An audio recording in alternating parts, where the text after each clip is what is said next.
Welcome to exam Bangla official YouTube channel. তোমাদের upcoming WBP এবং KP constable এবং SI পরীক্ষাকে টার্গেট করে আমাদের যে স্পেশাল সিরিজ চলছে, আজকে অত্যন্ত গুরুত্বপূর্ণ একটা ক্লাস করব এই সিরিজের মধ্যে। তো তোমাদের ভারতের সংবিধান থেকে যে সমস্ত গুরুত্বপূর্ণ আর্টিকেলগুলো পরীক্ষাতে আসতে পারে ডব্লিউবিপি বা কেপি কনস্টেবল বা এসআই পরীক্ষাতে, সেই কমপ্লিট আর্টিকেল নিয়ে আমরা আলোচনা করব।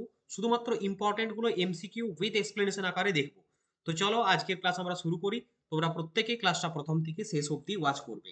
দেখো প্রথম প্রশ্ন কি রয়েছে। ভারতের সংবিধানে মূলত কতগুলো ধারা ছিল, অর্থাৎ প্রাথমিকভাবে যখন সংবিধান তৈরি হয় সেই সময় মোট আর্টিকেলের সংখ্যা কয়টি ছিল? 300টি, 395টি, 495টি, 438টি। সঠিক উত্তরটা হবে কোনটা? 1 নম্বর প্রশ্নের 395টি। অপশন বি হয়ে যাবে রাইট অ্যান্সার। আচ্ছা, বর্তমানে টোটাল আর্টিকেলের সংখ্যা কত? বর্তমানে মনে রাখবে কটা?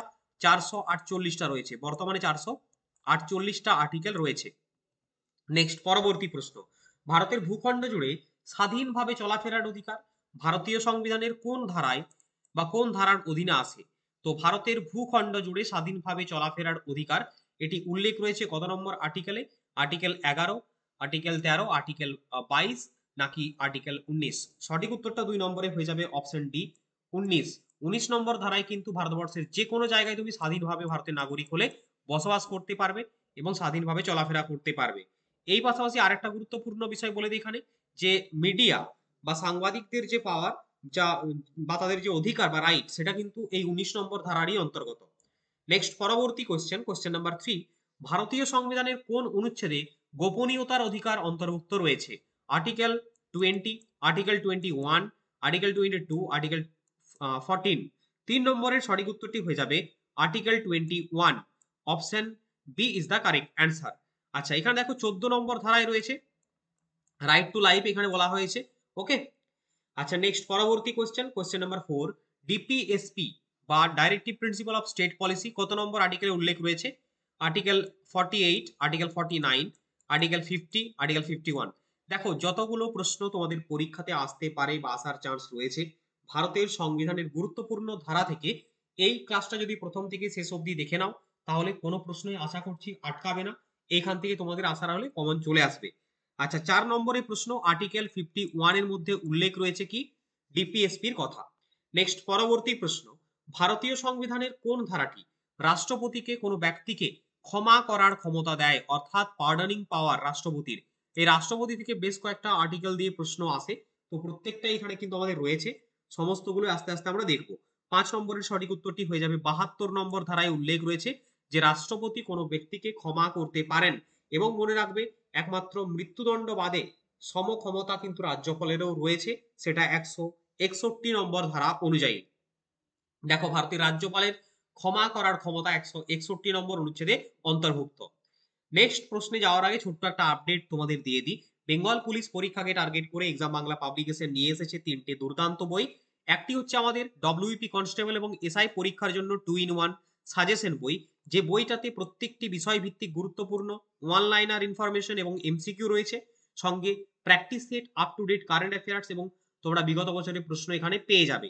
তোমাদের রিসেন্টলি পরীক্ষা হবে ডব্লিউপি এসআই বা সাব ইন্সপেক্টরে, তার জন্য নোটিফিকেশন গতকালকেই প্রকাশ করা হয়েছে, তো হাতে সময় খুব কম রয়েছে। এই সংক্ষিপ্ত সময়ে যদি পুরো সিলেবাসটাকে একবার ঝালিয়ে নিতে চাও, কুইক রিভিশন করতে চাও এবং সব থেকে বেশি কমন পেতে চাও, তাহলে অবশ্যই এক্সাম বাংলার এই 2-in-1 সাজেশন বইটি তোমার জন্য কিন্তু বেস্ট হবে। এছাড়াও রয়েছে আমাদের ডব্লিউপি কনস্টেবলের পরীক্ষার জন্য নতুন প্র্যাকটিস সেট, একদম লেটেস্ট এক্সাম প্যাটার্ন অনুযায়ী। আর রয়েছে কলকাতা পুলিশ প্রিলিমসের জন্য প্র্যাকটিস সেট। তো যারা এই বইগুলো সংগ্রহ করতে ইচ্ছুক রয়েছে তাদেরকে বলবো অ্যামাজন, ফ্লিপকার্টে গিয়ে সার্চ করতে পারো, বা আমাদের অফিসিয়াল ওয়েবসাইট এক্সাম বাংলার অফিসিয়াল যে ওয়েবসাইট রয়েছে সেখান থেকেও নিতে পারো। এছাড়াও নিকটবর্তী যে কোনো বুক স্টলে খোঁজ করলে তোমরা পেয়ে যাবে। আর যদি কোনো সমস্যা হয় অবশ্যই এই নাম্বারটিতে আমাদের হোয়াটসঅ্যাপ করবে। ওকে, চলো নেক্সট পরবর্তী প্রশ্নে চলো। Question number 6। ভারতীয় সংবিধানের কোন অনুচ্ছেদে রাষ্ট্রপতির শাসন আরোপের কথা বলা হয়েছে? তো রাষ্ট্রপতি দিয়ে তোমাদের বললাম অনেকগুলো আর্টিকেল আছে, সবগুলো কিন্তু বলে দেবো। সঠিক উত্তরটা হয়ে যাবে 6 নম্বর প্রশ্নের question number 6, option B, 356। Option B হবে সঠিক উত্তর। দেখো, এখানে কতগুলো পয়েন্ট তোমাদের বলে দিচ্ছি, প্রত্যেকে মনে রাখো। 352 নম্বর আর্টিকেলে বলা হয়েছে ন্যাশনাল ইমার্জেন্সির কথা। 356 নম্বর অনুযায়ী রাষ্ট্রপতি শাসন বা স্টেট ইমার্জেন্সি। 360-এ বলা হয়েছে কি, 360 নম্বর ধারায় বলা হয়েছে যে ভারতে ইকোনমিক্যাল বা ফাইন্যান্সিয়াল ইমার্জেন্সি কিন্তু জারি হতে পারে। ওকে, আচ্ছা এখানে 368 নম্বর ধারা অনুযায়ী বলা হয়েছে ভারতের সংবিধান সংশোধনের কথা। রাষ্ট্রপতির পার্ডনিং পাওয়ার আমরা দেখলাম 72 নম্বর আর্টিকেলে উল্লেখ রয়েছে। রাষ্ট্রপতির অর্ডিন্যান্স জারি করতে পারেন 123 নম্বর ধারা অনুযায়ী, এটাও লিখে নাও। আর রাষ্ট্রপতির ভেটো পাওয়ার রয়েছে 111 নম্বর ধারায়। ঠিক আছে, যে পয়েন্টগুলো বলছি সেগুলো নোট ডাউন করে নাও। আচ্ছা 7 নম্বরে কোয়েশ্চেন, ভারতীয় সংবিধানের কোন অনুচ্ছেদে ভারতের রাষ্ট্রপতির সাহায্য ও পরামর্শের জন্য মন্ত্রী পরিষদের বিধান রয়েছে? অর্থাৎ রাষ্ট্রপতির সাহায্য পরামর্শের জন্য মন্ত্রী পরিষদ রয়েছে, এটা কিন্তু উল্লেখ রয়েছে ভারতের সংবিধানের কত নম্বর ধারায়? সঠিক উত্তরটা হবে 74, option D is the correct answer. আচ্ছা এখানে দেখো আর্টিকেল 61, এটা কিন্তু ইমপিচমেন্ট বা রাষ্ট্রপতির অপসারণের বিষয়ে উল্লেখ রয়েছে, এটা কিন্তু ভিভিআই প্রশ্ন এখান থেকে আসে। আচ্ছা আর্টিকেল 76, এখানে কি রয়েছে? আর্টিকেল 76 এ মনে রাখবে অ্যাটর্নি জেনারেলের কথা কিন্তু রয়েছে। নেক্সট পরবর্তী প্রশ্ন, কোশ্চেন নাম্বার 8। আচ্ছা নেক্সট প্রশ্ন বলছে দেখো এখানে তোমার হচ্ছে 8 নম্বরে কোয়েশ্চেন, ভারতীয় সংবিধানের কোন অনুচ্ছেদে নির্বাচন কমিশনের বিধান উল্লেখ রয়েছে? খুব ইম্পর্টেন্ট প্রশ্ন। 320, 324, 300 নাকি 299? সো 8 নম্বর প্রশ্নের সঠিক উত্তরটি হবে 324 নম্বর ধারার মধ্যে উল্লেখ রয়েছে যে নির্বাচন কমিশনের বিষয়টি। নেক্সট প্রশ্নে আমরা যাব, সংবিধানের কোন অনুচ্ছেদে ভারতের রাষ্ট্রপতির পদের বিধান রয়েছে? তো ভারতের রাষ্ট্রপতির পদের বিধান রয়েছে সংবিধানের কত নম্বর ধারায়? 52 নম্বর ধারায়। তো রাষ্ট্রপতি নিয়ে কম বেশি আমরা প্রত্যেকটা পয়েন্টে কিন্তু ডিসকাস করে ফেললাম। নেক্সট পরবর্তী কোশ্চেন, ভারতীয় সংবিধানের কোন অনুচ্ছেদে ডক্টর বি আর আম্বেদকর ভারতীয় সংবিধানের হৃদয় এবং আত্মা হিসাবে অভিহিত করেছেন? Heart and soul of the constitution বলেছেন কত নম্বর আর্টিকেলকে? অ্যাকচুয়ালি প্রশ্নটা কিন্তু খুব ইম্পর্টেন্ট। তো ডিয়ার স্টুডেন্ট, যদি ক্লাসটা ভালো লাগছে একটা লাইক করে দাও আর বিভিন্ন গ্রুপে শেয়ার করে দাও। তোমাদের আপকামিং ডব্লিউপি কনস্টেবল এসআই এবং কলকাতা পুলিশ কনস্টেবল এসআই পরীক্ষার জন্য অত্যন্ত ইম্পর্টেন্ট ক্লাস, এছাড়া অন্যান্য পরীক্ষার জন্য তো কাজে লাগবেই। সঠিক উত্তরটা হবে দেখো 32 নম্বর ধারায় উল্লেখ রয়েছে, আমরা কি জানি যে 32 নম্বর ধারায় বলা হয়েছে এখানে heart and soul of the constitution, এটা বি আর আম্বেদকর বলেছেন, যেখানে কনস্টিটিউশনাল রেমেডিজের কথা উল্লেখ রয়েছে এই 32 নম্বর ধারায়। নেক্সট কোয়েশ্চেন নাম্বার, নেক্সট আমরা দেখব সর্বভারতীয় পরিষেবার কথা, অর্থাৎ অল ইন্ডিয়া সার্ভিসেস যেখানে উল্লেখ রয়েছে সেটা কত নম্বর আর্টিকেল? সো আর্টিকেল নাম্বার কত? 11 নম্বর সঠিক উত্তর হয়ে যাবে অপশন এ। 312 নম্বর ধারায় কিন্তু উল্লেখ রয়েছে, যেমন আইএস আইপিএস এদের বিষয়ে।